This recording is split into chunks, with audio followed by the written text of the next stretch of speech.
এই মাংস ভাত দিলাম।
এই মাংস ভাত দিলাম।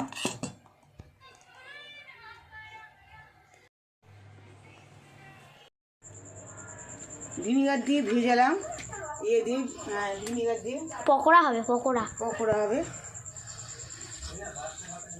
এই যে পকোড়া হচ্ছে, পকোড়ার মাংস 5 মিনিট ভেজানো থাকবে, তারপরে এই যে এই দেবো। এটা কি বলে দাও?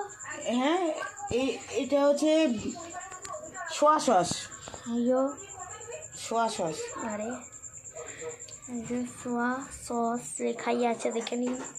সোয়া সস। এই যে ভিনিগারটা ঝারিয়ে নিল ভিনিগারটা মাংস থেকে। এবার দেবে সোয়া সস, দিলে এই সোয়া সস ঢেলে দিল।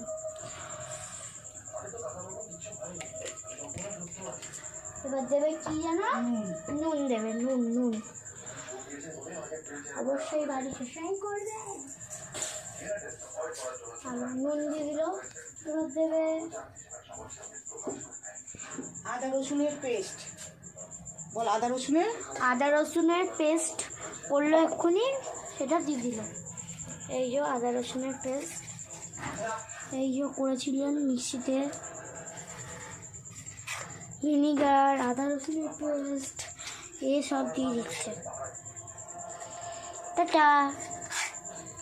যখন পকোড়াটা ভাজবে তখন দেখাবে। এই মাখিয়ে নিল।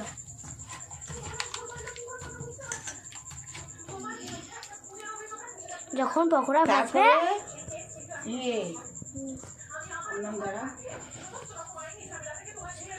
কর্নফ্লাওয়ার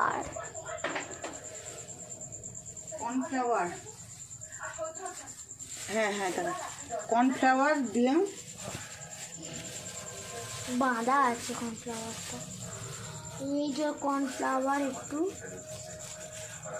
দিয়ে দিল, অনেকটাই। যখন সম্পূর্ণ মেখে নাও, ভাজা হবে, তারপরে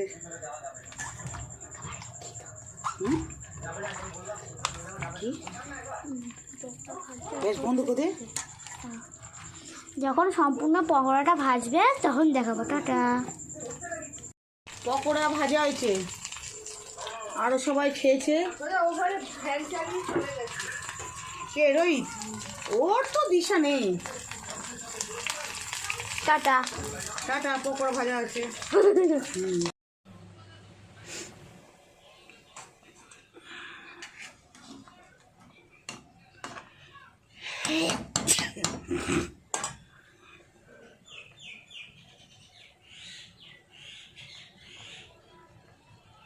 এই মাংস আবার পকোড়া করব।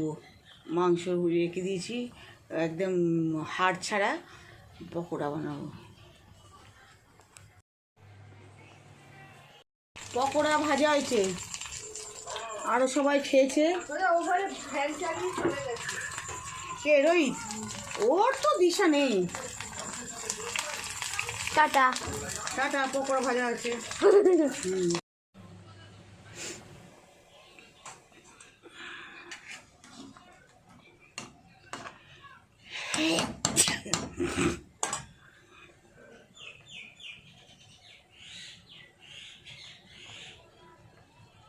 এই মাংস আবার পকোড়া করব। মাংস রেখে দিয়েছি, একদম হাড় ছাড়া পকোড়া বানাবো।